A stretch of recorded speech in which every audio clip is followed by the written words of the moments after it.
एक मिनट भाई।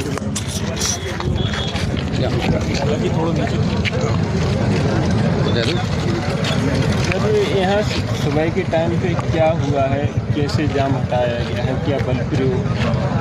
ये पूरी घटनाक्रम ये है कि कल शाम लगभग 5:30 से 6 के बीच में चक्का जाम लग गया था। उसके बाद सुबह 5 बजे तक लगातार चक्का जाम रहा। चक्का जाम के कारण, ये 11 घंटे के चक्का जाम के कारण लगभग 15 से 20 किलोमीटर ये जाम हो गया, जिसमें बहुत सारी बसेस, एम्बुलेंस फंस गई थी और सभी को बहुत दिक्कतें हो रही थी। बसेस में बहुत सारे महिलाएं और बच्चे भी फंसे हुए थे। इसके बाद हम लोगों ने उनको समझाने का प्रयास किया, लेकिन हमें कोई सफलता नहीं मिली।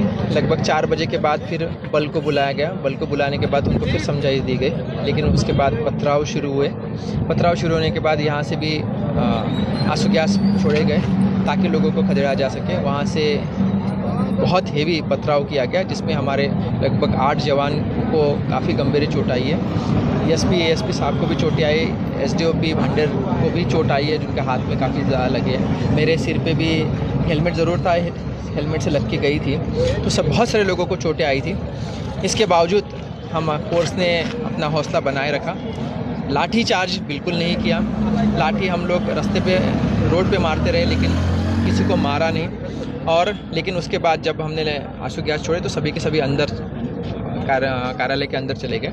उसके बाद हमने फिर से एक बार मौका दिया कि एक एक करके वो घर जा सकते हैं, हम लोग कोई कार्रवाई नहीं चाहते, लेकिन 5-5, 6-6 के ग्रुप में बाहर ना निकलें। अगर 5-5, 6 के ग्रुप में निकलेंगे, फिर से चक्का जाम करने की संभावना अगर बनती है, तो हम लोग शासन तैयार है। शासन ने क्लियर निर्देश दिए है कि हम लोग शांति बनाए रखना चाहते हैं। आप अकेले अकेले घर जाना चाहते हैं तो हमें कोई भी दिक्कत नहीं है। इसमें एक चीज़ मैं और बताना चाहूँगा कि हमारे यहाँ उन्होंने, जो कार्यकर्ता थे, उन्होंने गाड़ियों को पलटा, कम से कम 5-6 ट्रक के कांच फोड़े गए। एसडीओपी साहब की गाड़ी का कांच फोड़ा गया। उसके बाद एक पुलिस की गाड़ी को उल्टा कर दिया गया, गाड़ी जलाने का भी प्रयास किया गया। तो काफ़ी भारी संख्या में नुकसान हमें हुआ है, लेकिन खुशी ये है कि अभी शांति का माहौल बना है। और सबसे अच्छी बात यह है कि पुलिस ने लाठी का उपयोग नहीं किया और उसके बावजूद भी बिना फोर्स के हम लोग इस पर कामयाब हैं। फिर से लोग ये एकत्रित होते हैं, जैसे कि चल रहा है कि इकट्ठे हो रहे हैं, तो क्या आप होने देंगे?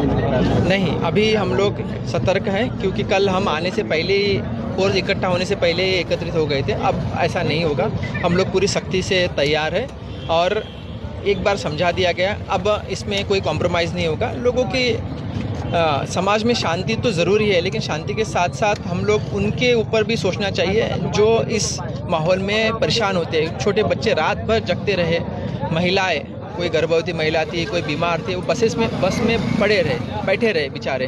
तो ऐसे में अब हम होने नहीं देंगे, हम लोग सख्ती से निपटाएंगे। अगर मानेंगे तो ठीक है, नहीं मानेंगे तो हम लोग कार्रवाई के लिए अब तैयार रहेंगे। बाजार बंद का आह्वान था, बाजार बंद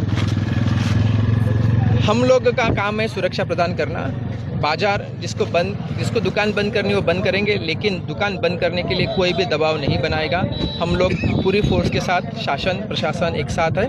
व्यापारी संघ जो चाहता है वो करे, हम उनके साथ हैं। अलग से कोई कंपनी मंगाई है क्या? हमारे पास अभी 2 कंपनी आई है और सीआरपीएफ की 17 कंपनियां हमारे पास आई है। चुनाव एकदम निष्पक्ष कराएंगे और पूर्ण पारदर्शिता से कराएंगे।